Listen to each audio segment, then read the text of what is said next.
आज हम लोग पढ़ने वाले क्लास 10 के मोस्ट वीवीआई क्वेश्चन दोस्तों इकोनॉमिक्स का, जो कि मॉडल सेट में पूछा गया और ये चांसेस है कि ये क्वेश्चन आ सकता है। हम ये नहीं कहेंगे कि ये क्वेश्चन आ ही जाएगा, क्योंकि हम तो जेक बोर्ड का क्वेश्चन हम तो नहीं छापते हैं ना, तो हम एक संभावना बना सकते हैं वीवीआई करके। चूँकि ये मॉडल सेट का जितना भी क्वेश्चन है वो मोस्ट वीवीआई क्वेश्चन जो जेक ने जारी किया है, चूँकि उससे क्वेश्चन 50% तो पूछना ही पूछना है, ये तय है। ठीक है, चूँकि हम लोग अंदाजा लगा सकते हैं, चूँकि 12th का एग्जाम जो रहा है उसमें से मॉडल सेट से पूछा जा रहा है, तो खास करके 10 में भी आप लोग को पूछा जाएगा। तो दोस्तों इस क्वेश्चन को डिस्कस करते हैं थोड़ा सा। मुद्रा अर्थव्यवस्था में मुद्रा की भूमिका क्या है, इसलिए सबसे पहले करके हम लोग डिस्कस करते हैं। अर्थव्यवस्था में मुद्रा की निम्नलिखित भूमिका है। सबसे पहला कि मुद्रा विनिमय का माध्यम होता है। अब ये 4 पॉइंट को डील करना आप लोग को, ठीक है। अब इसको 5 नंबर का तो थोड़ा सा बढ़ा कर लिखना ही पड़ेगा। डील क्या करना है, मुद्रा विनिमय का माध्यम है, तो आप इसको डैश देंगे और लिखेंगे कि मुद्रा विनिमय का माध्यम है, अर्थात मुद्रा वो वस्तु है जिससे हम किसी भी वस्तु को आसानी से क्रय और विक्रय कर सकते हैं। और किसी वस्तु को क्रय विक्रय करने में जो मुद्रा होता है ना, एक मध्यस्थता का काम करता है, मीडिएटर का कार्य करता है। ठीक है, इसलिए हम कह सकते हैं अर्थव्यवस्था में मुद्रा का महत्व होता है। फिर सेकेंड पॉइंट आप लोग को डील करना है ये वाला कि मूल्य मापक में, कहता है मुद्रा का जो दूसरा सबसे बड़ा महत्व है वो है मूल्य का मापन करना। अर्थात अगर हम बात करें दोस्तों, अगर बिना मुद्रा के बारे में सोचें, अगर पैसा ना हो, बिना पैसा का जरा इमेजिन करें, अगर आप किसी वस्तु को क्रय और विक्रय करते हैं, मान लीजिए आप गेहूँ दे रहे हैं और किसी से जूता ले रहे हैं, तो आप उसको सही से माप नहीं पाइएगा। आप 2 किलो उसको, आप कितना उसको अनाज दीजिएगा, कितना गेहूँ दीजिएगा, 4 किलो 5 किलो, और वो 5 किलो के बराबर में जूता है कि 10 किलो चावल जूता के बराबर है। मान लीजिए आपका चावल 20 रुपये केजी है और जूता वो जो है आपका बढ़िया महंगा, मान लीजिए कितनों कम से कम तो 100 रुपये का मान लीजिए, और ये 1 केजी चावल देता है और ये जोड़ा जूता देता है, तो 100 रुपये ही दे रहा है और ये 20 रुपया दे रहा है। तो क्या सही मूल्य का मापन हो पा रहा है? क्या नहीं हो पा रहा है। साथ ही साथ ये धरती की बात करें इस दुनिया में, तो आप जितने सारे वस्तु हैं, आप किसी वस्तु को खरीदते हैं तो आप सीधा कहते हैं सर इसका प्राइस क्या है। ये बताओ कि प्राइस कौन तय कर रहा है? मुद्रा तय करता है। अगर मुद्रा नहीं होगा तो आप प्राइस को डिफाइन कर ही नहीं सकते कि इसका प्राइस कितना होना चाहिए, है ना, और उसको सही मूल्य का मापन नहीं कर पाइएगा।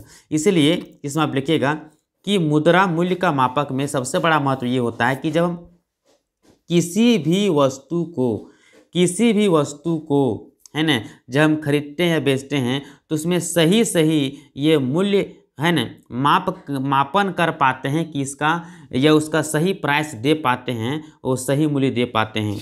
चाहे वो क्रय विक्रय की बात हो, चाहे वो मजदूरी की बात हो, चाहे और किसी पेमेंट करने की बात हो, है ना।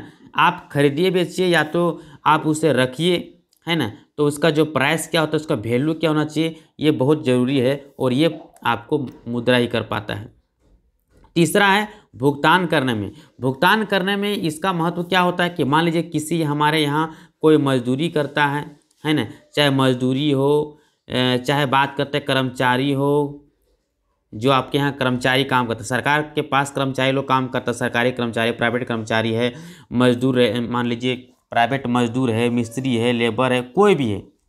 अगर कोई व्यक्ति आपके यहाँ काम करता है, तो काम करने के बाद उसे जो पेमेंट कीजिएगा वो किस रूप में कीजिएगा। अगर माना कि आपके पास पेमेंट जो आप दे रहे हैं वो दे रहे हैं अनाज के रूप में, और उसके घर में अनाज है, मान लीजिए आपके पास घर में चावल बहुत हुआ है, तो चावल बोलिएगा, लीजिए आप चावल ले लीजिए 10 किलो हमारे यहाँ काम किए, तो लेकिन उसके यहाँ ऑलरेडी चावल है, तो आपके यहाँ क्यों काम करे, तो यहाँ भी मामला फंस जाता है। इसीलिए हम कह सकते हैं कि भुगतान करने में इसका एक अहम भूमिका होता है ना। और मुद्रा वो वस्तु है ना, चूँकि इसे सरकार द्वारा मान्यता होती है और इसे हर कोई लेना पसंद करता है, इसीलिए भुगतान करने में हमें सबसे सुविधा होता है। ठीक है, अधिक सुविधा होता है, क्योंकि हम अगर मुद्रा के बिना वस्तु के बदले वस्तु का भुगतान करें तो शायद बहुत कठिनाई आ सकता है। इसलिए मुद्रा का अर्थव्यवस्था में बहुत ही बड़ा महत्व है। नेक्स्ट पॉइंट नंबर 4 की अगर बात करें दोस्तों, पॉइंट नंबर 4 क्या कहता है, बचत करने में। मान लीजिए आपको संचय भंडार के रूप में रखना है, ठीक है। अगर आप रखें चावल, अगर आप रखें सब्जी, अगर आप रखें गेहूँ, सब्जी रखें तो भैया आपका अगर गेहूँ सॉरी क्या कहते हैं आलू है, प्याज है, टमाटर है, बैंगन है, ये सब कितना दिन रख सकते हैं आप लोग? नहीं रख सकते ना।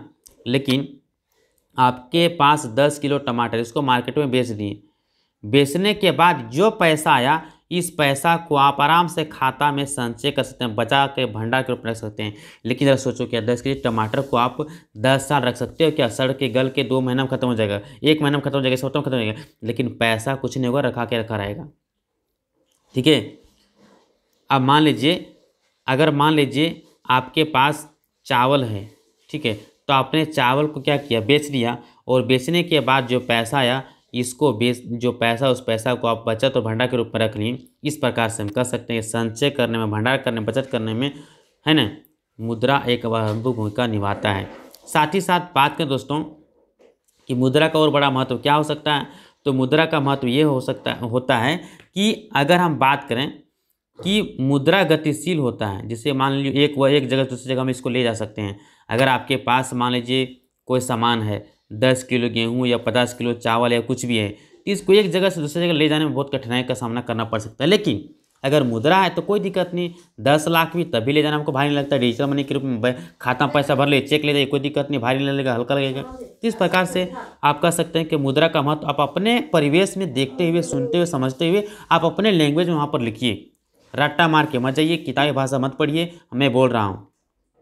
ठीक है, आपको दिक्कत होगा, परेशानी होगा। बस ये 4 पॉइंट याद रख लो, इससे आपका काम बन जाएगा। आपको ओल जोल नहीं करना है, बस समझना है कि हाँ यार, पैसा का उपयोग हम कहाँ कहाँ करते हैं, तो भैया किसी वस्तु खरीदने और बेचने में करते हैं, और हम मूल्य का सही सही इसका प्राइस कितना होगा ये चीज़ मापने में भी करते हैं, और भुगतान करने में किसी को देना हो, चाहे लेबर, मजदूरी, मिस्त्री, कारीगर, किसी को भी पेमेंट करना हो तभी आसान होता है ना। बचत करने में इसको हम रख सकते हैं, संचय कर सकते हैं, भंडार के रूप में रख सकते हैं, कोई दिक्कत नहीं होता है।